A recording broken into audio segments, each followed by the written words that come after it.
مدام لافريك، لالا مريم، نوتخ دام دافريك، سميها كما حبيت. جوهرة جزائرية تصلي للمسيحيين والمسلمين ويحبها المسلمين كما المسيحيين. بلوغين غرب العاصمة تعرفها مليح وهي تعرف بلوغين مليح. ما كانش بلوغين بلا مدام لافريك وما كانش مدام لافريك بلا بلوغين.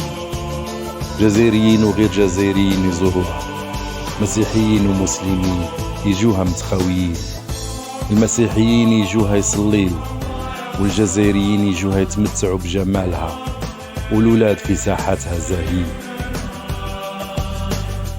لالا مريم دشنها الكاردينال لافيجري عام 1872.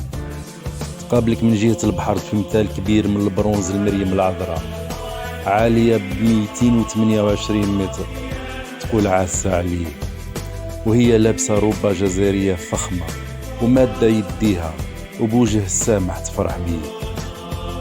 مدام لافريك تحفة معمارية نادرة فريدة في بلاد المسلمين بالمئذنة ديالها بزخارفها العربية الأندلسية الجميلة وبطرازها البيزنطي الموريسكي الرفيع. القلب نتاع كنايس العالم موجه للشرق وهي قلبها موجه للجنوب الغربي جهة لافريك. في الساحة ديالها تشوف تمثال الكاردينال لافيجري أب المسيحية في شمال أفريقيا وهو بيد وحده هاز الإنجيل. مدام لافريك رمز للتراث الثقافي الجزائري.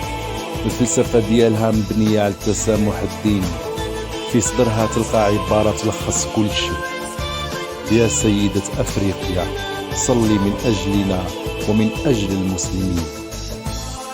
من الداخل تشوف لوحات جميلة مكتوبة باللاتينية العربية الأمازيغية والفرنسوية، رسوم وتماثيل مريم العذراء والمسيح. تشوف القبة الكبيرة المزينة بالزجاج الملون وقدامها تمثال القديس الفيلسوف الجزائري ملهم المسيحية الغربية أوغسطين.